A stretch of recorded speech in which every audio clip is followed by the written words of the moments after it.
Ladies and gentlemen, welcome to the Good Roads podcast. I am Jared LeMay here with Thomas Barakat. And Thomas, the summer is wrapping up. Did you get everything done you wanted to do in this summer?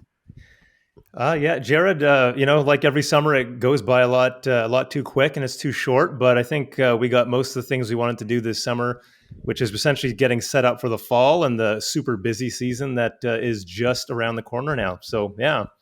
Right. We've got a lot of courses coming out this fall, and we're capping that with our Managing Winter Ops workshop, which registration is available for right now. So go check that out at goodroads.ca/education.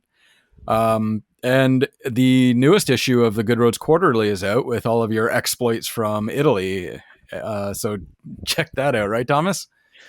Yeah, it kind of builds upon what I mentioned in our intro and in the last episode. So yeah, awesome. Okay, so we are now in September. It's kind of weird to say that. It feels like it was just January yesterday, but Truth and Reconciliation Day is coming into view very quickly. And today's episode, we're going to be focusing on Indigenous communities and their relationships and collaborations with neighboring municipalities. To help guide us on this journey, because I have absolutely no idea what I'm talking about.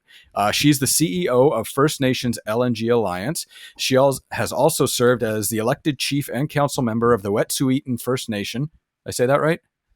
Wet'suwet'en. Wet'suwet'en. Thank you. I'm sure I'm butchering it again. She was named one of the 35 most influential women in BC with the power to disrupt in March 2016 by BC Business Magazine, and she was elected to 2 consecutive years as one of the Business in Vancouver, BC 500, the most influential business leaders in British Columbia. Karen Ogen-Toews, welcome to the Good Roads podcast. It's a pleasure to have you on there, and I apologize for butchering that name. Masai, for having me on your podcast. I appreciate it. Awesome. Okay, let's start things off nice and easy. Can you tell us a little bit about yourself and the First Nation LNG Alliance? So the First Nations LNG Alliance is an organization that I founded in 2015 during my tenure as the chief. And we started that organization primarily because there was no organization or platform for First Nations to go to that supported LNG. There was not an organization that provided information awareness about what LNG was, and because First Nations haven't really had any dealings with any bit of resource development that were happening on the lands. So the organization was started with an amalgamation of nations that also supported resource development, particularly LNG. And because there was such controversy, especially within the Wet'suwet'en territories, we figured in order for people to sort of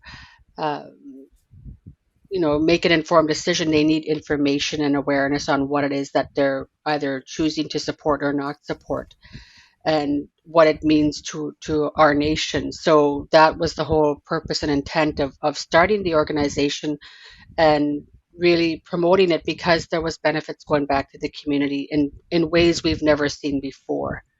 Wow. So that was the start of it in 2015. So we support responsible resource development. Not all projects are supported, so we kind of vet them through our own sort of values and principles that align with being stewards of the land, and how environmental concerns are just as important to Indigenous people, and making sure that we take care of the land and the people. So that was I don't know how many years ago that is, maybe 8 years or so, is it? Wow. Yeah, so we've been going for that long, and just the landscape of LNG is changing, especially here in Canada. Right. It's people would like to, cancel out fossil fuels and just altogether oil and gas. They think it could just happen with a snap of a finger, but I don't think that's possible. And I think a lot of information needs to happen about that as well. Well, and that's the thing too. I've said many times on this podcast, we're not going to snap our fingers and fossil fuel is going to be gone. We talked to somebody in the past about that, and just LNG being so much better for the environment than um, just regular carbon fuels by just by burning it, reducing its damage to the environment. And I guess like if we were to ship it overseas as opposed to coal that other nations are using, it would be a game changer in a green future and getting to the green future we want to, right? Yes, and I think that's the one big point that I think a lot of people are missing is that it's like we start to look at countries as silos when it comes to greenhouse gas emissions. And I think that, if we look at things globally, then we're able to see the big picture on how much emissions coal has and how um, gas will sort of bring those emissions down globally. So it's like we have to think globally, act Right, locally, so that, we're doing our part in terms of reducing those greenhouse gas emissions because that's what everybody's concerned about. And then for me, the other benefit to that is that not only is Indigenous people at the helm of some of these projects where there's equity ownership, procurement opportunities, all of those pieces, but also revenue coming in for the provinces and for Canada. right. And we're looming in recession here, where the Bank of Canada is raising their rates, and we're the cost of living is rising. You know, Yeah, the cost of food, the cost of gas, the cost of mortgages, and if we're able to bring down the debt. These projects can do that. That would bring in revenue not only for the provinces but for Canada. I'm not an economist, but it just makes common sense, right. for us to be making Canada, a place to live where it's, economically viable, right? Yeah, and I mean, even to go back to your point about treating each nation as a silo, like there's something you learn in grade 9 science is that gases expand to the container that they're in. Every country is not a container. The globe is the container. So if Yeah. a country over across the Pacific is putting out tons of carbon, that's not just going to stay over that country. That's going to flood out over everybody. So if we can reduce that with LNG as opposed to coal, I think we'd put a big dent in our emissions targets. Yes, I completely agree. I think, we're aligned with an organization that sort of helps bring out that messaging, energy for a secure future. They're Right, helping us with our messaging in terms of looking at the global picture and how, we when we look down to our communities and how that impacts us all through the value chain, right? right. So let's shift gears here a little bit. Karen, you mentioned in your introductory remarks that your organization, you guys don't support every project that comes your way. There's some that you support, some you don't. Can you tell us a little bit more about what goes into deciding whether one is worth supporting versus not worth supporting? Well, I think it boils right down to the environment, and it boils right down to sort of looking at what's happening today. You know, Climate change is real all over the country. It's the forest fires this summer that we've all, seen throughout the province, here in BC. So it's staring us right in the face. Sometimes in the lower mainland, you have winters like as if it's in a northern like area of the province. So it's seems like every year it seems like climate change is getting more and more real. It's just staring us in the face. It's happening, and I think that if there were coal on our territories, I think that would be, we'd need to prioritize what's good for us and what's not good for the environment. And I think those are, some of the values or pieces that we need to sort of when we look at projects, put it through a filter of our values. And if it meets the criteria in terms of our values, then we'd say yes. If it benefits the community, it's a yes. If it's harming the environment further than other resource development, then we need to question that. So I think that it's you know it's something that communities have to weigh.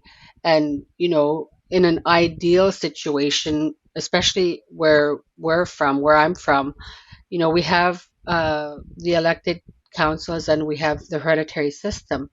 And I think that, ideally it would be great if both work together, because the responsibilities of a hereditary chief is to look after the people and the land. That's their clan members. And just as responsible for councils, the people is important to them, and reserve land, so they're kind of one in the same. So if we have poor housing, poor drinking water, social issues galore, addictions, overdoses, lack of housing, poor education levels, uh, poor employment levels, then it's our responsibility to make the better quality of life for our community members. And how do we do that?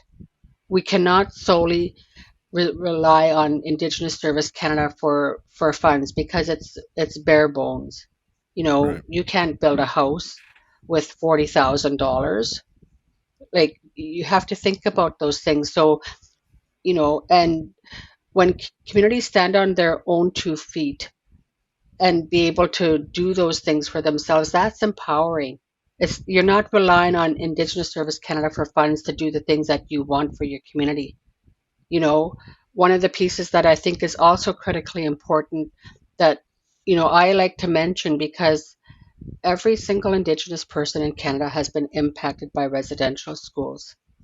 So when you hear of the 215 children that were found, that hit myself, and I think the rest of Canada, in a different way.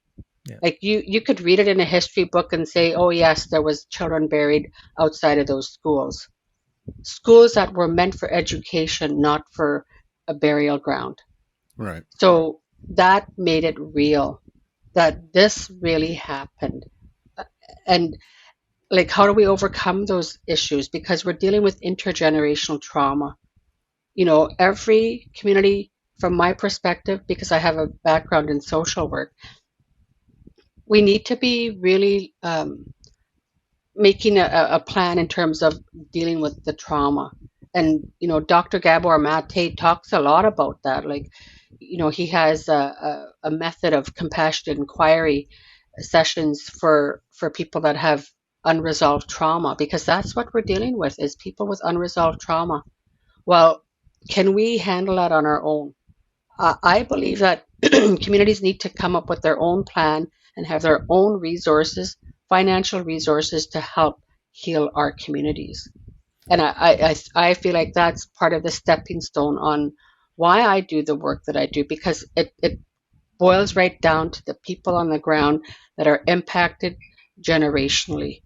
And we need a plan for our people moving forward, so that we have community members that are looking at their lives holistically and wanting a better life, wanting a better quality of life. So I think it everything is encompassed in that. So it's not just like, yeah, let's just do resource development. It's not something that we do in isolation of everything else.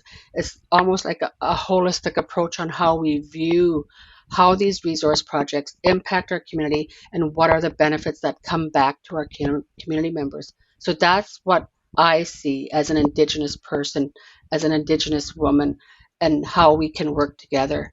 So, when I say ideally, when elected and hereditary can work together, when we can start to stop being positional, and saying, you know what, let's sit down and let's talk about what's good for our people. Right. How are we going to make the quality of life for our people better? Well, number one, it's by these two governing systems working together. Because we can't get anywhere as long as we're divided. Right. And for me, if we say we truly care about the people, then we'll put our differences aside, leave it at the door, and just sit and listen and try to find a place of understanding. Because I find that if those things don't happen, then we're at a stalemate, and it's our people that suffer. Every day, every single day, we wake up and we hear of a death in our community. I don't know what it has been since the pandemic.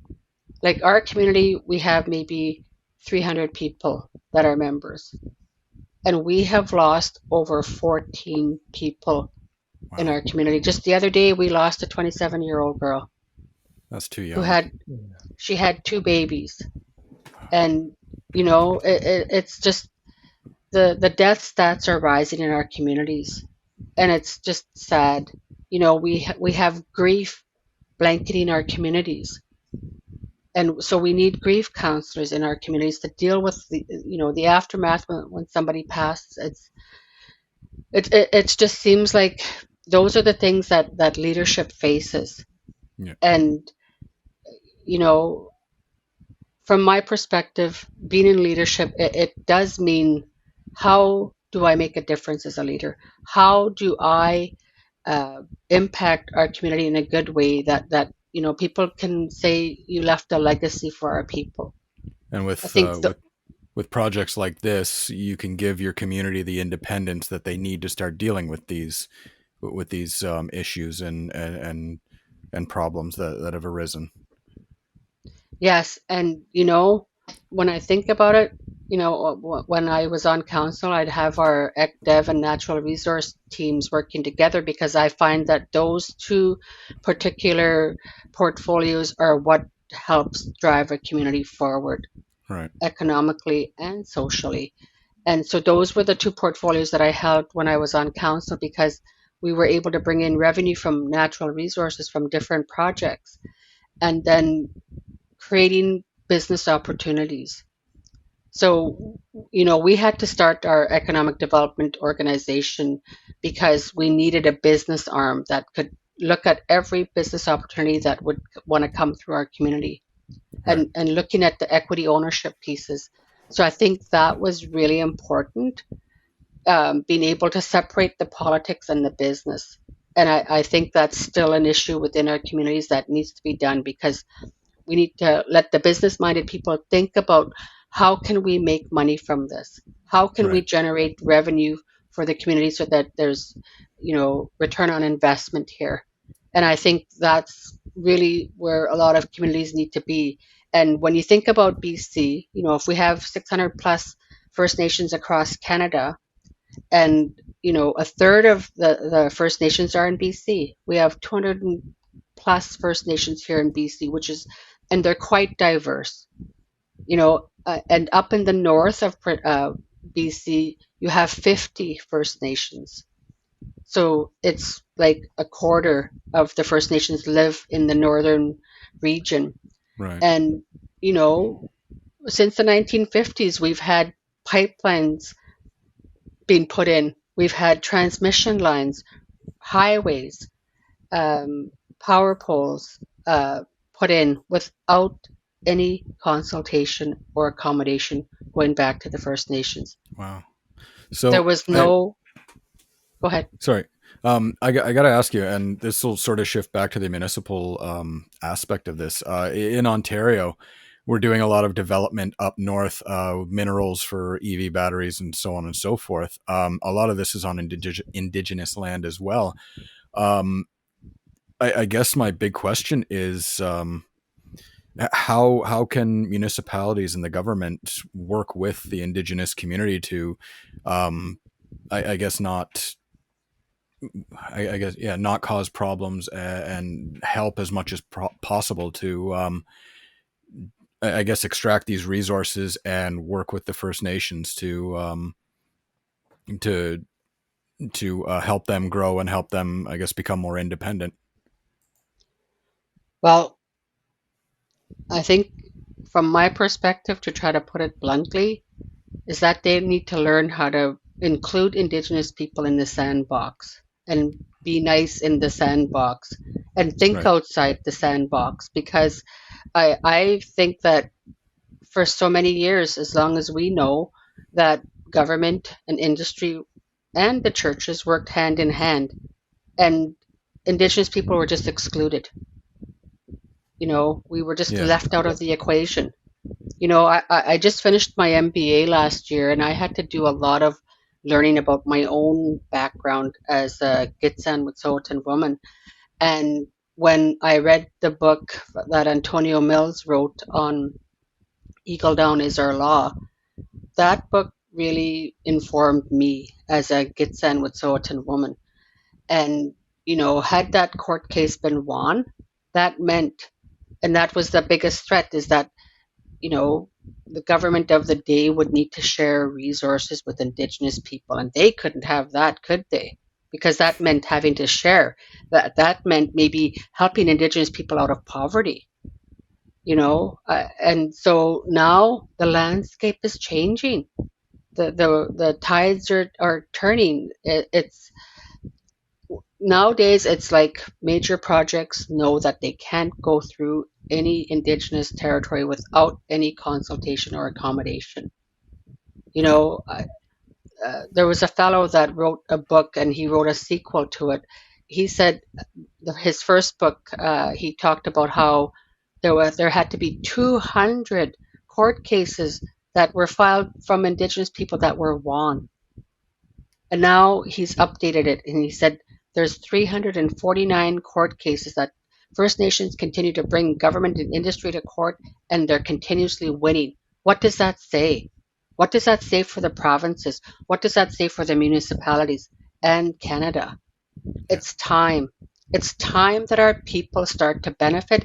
It's time that every First Nation that's been impacted by any bit of resource development or extraction must be at the table.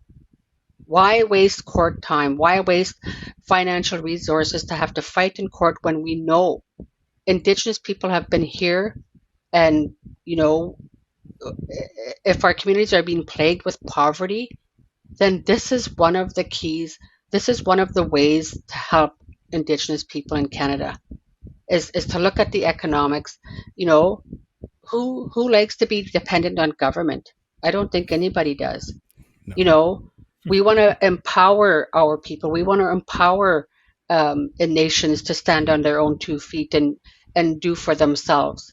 And I think that's where we're going to get our nations to. But especially from my perspective, uh, being with Sotan and being a former elected council, I was pretty misunderstood. I was misunderstood because it was like they pitted me against their hereditary system. My late mom, was a chief. We grew up in the feast hall. We Right. we know what it's like for my mom to be a leader in the hereditary system. So, and it's there's that's leadership. So we have the hereditary and the elected, and it's always about the people. That's our focus. If the focus isn't on the people, then what are we doing? You know, from my perspective, especially in today's age, with all of the social issues that are being impacted by us, all of this, we need a plan in place for each of our communities to say, this is how ideally what we want our community to look like. If we have poverty, housing, water, you name it, education, training, employment issues, then let's make a plan so that we can overcome these issues together. You So, know, Karen, I have a question for you. In your experience and in all your time, in all of that you've done, have there been any kind of good models or positive examples of how maybe neighboring municipalities or local governments close by have worked with First Nations communities to kind of help advance some of these projects that you've spoken of that can kind of have such a positive impact on communities? Because I know at Good Roads, our members are always looking, and our members are the municipalities of Ontario. They're always looking for ways to kind of collaborate with First Nations communities and groups for mutually beneficial outcomes. So if there's any, we'd love to hear some kind of positive examples or of that in your experience. Yeah, that our members can take back and implement in their own communities. Well, during my tenure as the chief of our nation, it almost took something really negative to make it into a positive.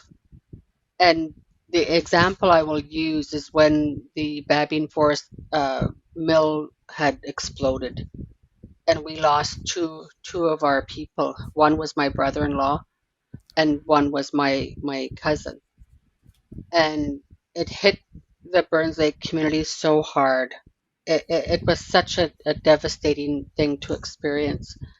And that meant that mill had to be closed down for a while, and that was the bread and butter. Forestry up in the northern region is the bread and butter of our communities. And so uh, we were given an opportunity from the province of BC, where they gave us a community forest license, and it's like throwing it into the pen and saying, here, you guys, this is what we're giving you, but you got to work with municipalities and the regional districts and the First Nations. And at first, there was 6 First Nations in Burns Lake, and some of them were very resistant. They said, why should we work with them? They haven't treated us good all these years. We meant nothing to them. And then municipalities and regional districts were like sitting back, like they never had to sit and share resources with us. So it was like a different can of worms for them to sit in a room with brown people. It was like, we've lived in this community for centuries, but they never had to relate to us at a business table. So I had to say, what, we just had something devastating happen to our community and to our families. We're dealing with intense grief in our communities. And I said there's at least 150 to 200 people unemployed now because of this mill explosion. Are we going to continue to be resistant? Are we going to continue to fight and say no to everything that crosses our table? Or are we going to look at this as a benefit to us, to the village, to the regional district? We had to sit and work together, be collaborative, put aside our differences and start to collaborate and partner and think that we are one community. We are distinct. We are diverse, but we are still part of the community. And so that really set the stage for us. I developed a really good working relationship with the mayor of the day, and regional districts. They had to learn how to work with us. Like they had to learn to come step foot in our communities and see what communities have to deal with on a day-to-day basis. Right. And we've developed some really good relationships because it was about being a part of a community. And that sort of helped us set the stage. Like we had community forest licenses where the village was owned 60% of it, and then we were like we ended up having to share resources. So that's what we did. We worked with them, and everybody got a piece of the pie. But what they did was with the new community license, there was 6 Indigenous nations, and then a seat for a regional district and a seat for municipalities. 50 years before that, it was different. It was just the municipalities and the regional districts, and Indigenous people were left out of the loop altogether. So it set the stage for a better and a new working relationship, and where benefits are going back to the community. So I was very vocal for our community. I would paint the picture and say, it's like me coming to your house and going in your backyard without even asking, just Yeah. trespassing and walking onto your backyard and say, oh, by the way, I'm drilling here. I'm going to take these trees. I'm going to do whatever. And you sit in your house and it's like you have no say when Right. that's your backyard. So that's changing, and in a good way, where now municipalities and regional districts are inclusive with Indigenous people. I think they're still on that path here in BC, but it's happening. And you're hearing more and more stories of where there's collaboration and partnership happening, and we need to continue to promote that. Yeah. And one Honestly, of the yeah. things Sorry, go ahead. that the former Chief Alice Ross, who's an MLA for the Liberal government here in BC, when he was the chief, when I was the chief, he made a statement about one of his former predecessors, Hubert Maitland, had quoted, was that nobody gets left behind. So that means, yeah, we might be a winning nation, but we want to make sure that everybody gets taken care of. So that concept is really important for us, that we might be at the helm, but however, we want to be inclusive. We want to think of everyone and make sure that everyone benefits at the table. Right. Yeah, and I mean that's the way it should have been all along, because we're all part of all of this nation, and we all want to see everybody succeed. Um, and I guess like we can't speak about partnership or anything like this without mentioning reconciliation. And it does sound like we've come a good distance from where we were towards reconciliation. How does reconciliation fit into what you do, and where do you see that going forward? Well, that's something that it felt like it was a new term for a lot of people. And, I think a lot of people need to know where that term came from. The Truth and Reconciliation Commission report that came out in 2015 that talked about, it was based on, the churches and how government and the churches work together to sort of, you know, rid the Indigenous people by taking them out of their communities, ripping the fabric of who Indigenous people were in Canada. And so they had to take a look at this ugly past of what happened to our people by bringing us to residential schools. Like, you're seeing different movies out that try to portray or get a snapshot of that. And then finding a way forward. Like, where do we go from here? We can't stay stuck here. We can't stay stuck in what happened to us. Where to from here? So, you know, we can't undo what happened in the past, but we can learn from it. And how can we move forward? So this Truth and Reconciliation Commission report tries to do that, and it comes up with the recommendations. And reconciliation is one of the ways, economic reconciliation. So that means that if our communities are living in poverty, then we hit the nail on the head with poverty. How do we overcome that? It's by empowering First Nations to stand on their own 2 feet, know their power, know who they are, know where they come from, and what lands and like title and rights belong to a nation. And that's where other government, municipalities, regional districts must work with the Indigenous people. Any economic benefits that are going to these municipalities must flow back to Indigenous communities. So, from my perspective, when we can put aside, that it's the colonial system is in play, that needs to change. Like, you're seeing more and more land acknowledgements. You're seeing more and more of changing that mindset. Um, of the colonial government, the colonial way of how people think it should be. And so when you look at it, things from an Indigenous perspective, I think that changes the landscape.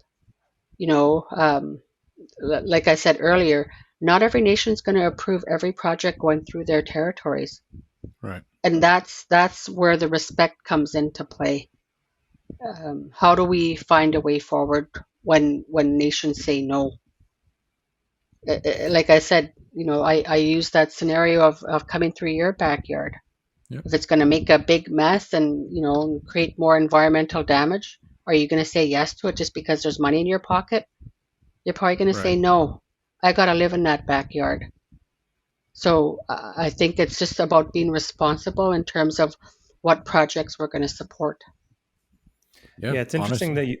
Yeah. Yeah, I Go was gonna ahead, say it's Thomas. interesting that you meant. Yeah, sorry. I was gonna say it's interesting that you mentioned that, Karen, because and Jared alluded to it earlier, but in Ontario here, we've been talking about for maybe 10 years is the Ring of Fire. The Ring of Fire. It's going to be this amazing, huge economic, boon for First Nations groups, and but all they have to do is say yes. They have to kind of consent to it, and the federal government, to give them credit, are saying, well, we're not going to approve anything until all the First Nations communities that it's going to impact. They're talking about a road going up there, give their consent, and that hasn't happened. And we're actually seeing some communities kind of blaming each other that, oh, they're the reason why it's not happening, and then the others just saying, well, it's not, doesn't benefit us maybe the way it benefits you. So it's interesting to see that kind of the dynamics between the different communities kind of play out, because sometimes people tend to think monolithically, oh, it's just one community, but there's so many kind of communities along the way, and it probably affects different communities in different ways as well. And yeah, it's challenging. But like you said, there has to kind of be, what do you do when you don't get that consensus? And can these projects move forward? Should they move forward? I don't know, but it's just as much of a, I guess, not an issue, but a dilemma in Ontario, I think, as it is probably in BC as well. Well, I think that the bigger the project, and the more nations and municipalities and regional districts that are impacted, it's from my perspective, it's that much harder to bring everybody to the table because not everybody's going to agree. Right. Some are going to be resistant and dig their heels in and say, no, we said no. But without doing their due diligence and saying, like, let's play this scenario out. So say we say yes to this project, and this is what's going to happen. These are going to be the impacts. Can those impacts be mitigated? Can they be addressed in a way where it's going to be good for the environment? Are we going to be okay with the aftermath of this project? If it's going to affect our drinking water, if it's going to affect our roads, water, sewer, what have you, um, then we need to look at that. I think the biggest thing is having to look at how they mitigate and remediate some of these projects. And if they can say yes, the lands and territories will be mitigated, and there will be minimal impact. I think that's the hugest question. And then weighing the whole economic piece. If we're having, I can speak from my community's perspective. We were having a housing crisis. We didn't have clean drinking water. We had poor employment and training rates.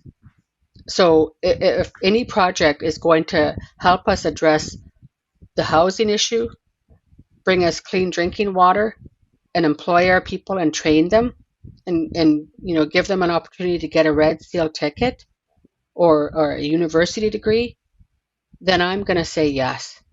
Yeah. And ensure that we're part of the process when it comes to mitigating the lands and saying, yes, if you say that you're going to reclaim this land to it's a better state, then I'm going to believe you. I'm going to trust you that that's what's going to happen.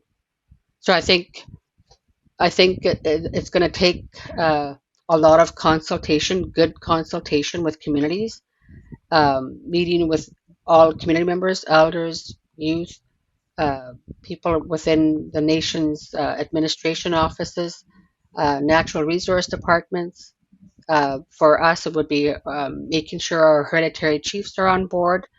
Um, and it's just communicating, making sure that all the information is there for them to make informed decisions. So I think it, where there's a will, there's a way. Right.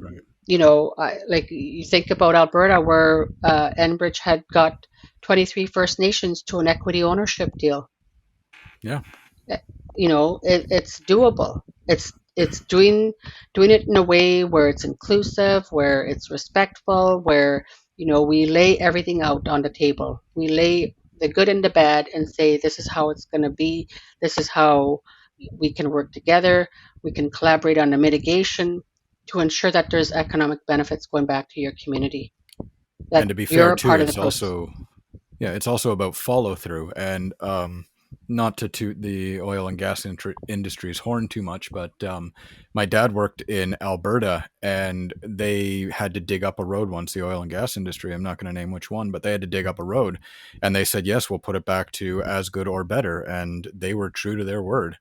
As soon as they were done doing what they wanted to do, everything went back perfect, and they kept their word, and everybody was happy. And I guess that's going to be the takeaway from today's episode is collaboration, teamwork. Make sure everybody is happy when they leave that table. Lay out everything. If there's a no, find out why and fix it.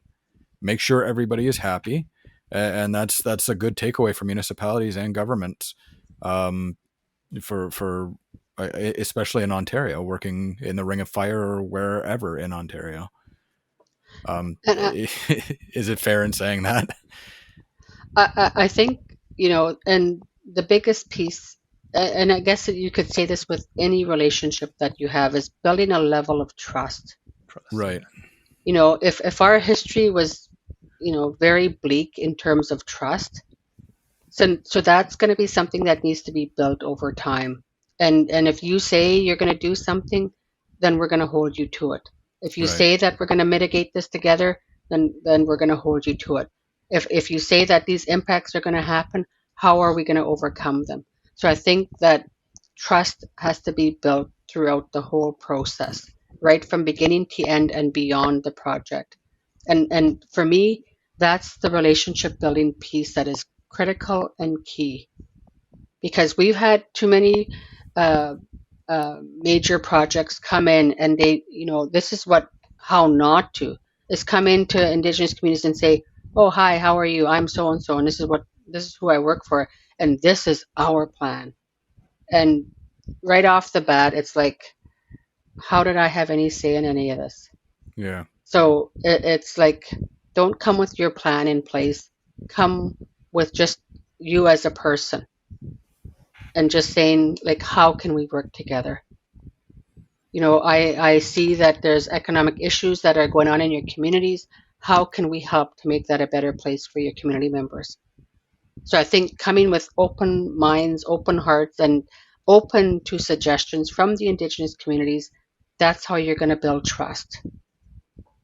And especially with municipalities and regional districts, I think we all know the landscape is changing. You know, if people put down their arms and just say, you know what, I'm going to stop resisting, that this would be ideal, and just say, I'm going to sit and listen, and build that level of trust. If there's interest that I see for our nation, that's going to be interest to the village of our, I'll say, Burns Lake, then and it's going to collaborate and partner with us, then I'm going to say yes. You know, uh, because at the end of the day, First Nations leaders are always faced with economic and social realities within their community, and it's their job as political leaders to try to make a better quality of life. That's what leadership's tasked with. And I think if you can say you've done your part in those areas, then you've done your job. Terrific. Awesome. No, that's a lot of good information, and a lot of good information to take away for our members, for working in these projects that are coming up. We want to grow. We want to build this country, everybody in this country, and working together, and trust. Trust is a huge part of any relationship. So I think that's a good point to leave it on. Karen, thank you so much for joining us on the podcast. We really, really appreciate your wisdom and talking with you today. Be sure to follow us, everybody, Twitter, Facebook, LinkedIn, and Instagram for up-to-date information on everything happening at Good Roads. If you're watching this on YouTube, give us a thumbs up. Remember to subscribe, because it's not just the podcast that goes up here. We offer like a ton of great content to help run your municipalities as efficiently as possible. Leave us a comment, leave us some feedback. If you have a question for Karen, let us know. We'd be more than happy to pass it along to her. And until the next episode, everybody, take it easy.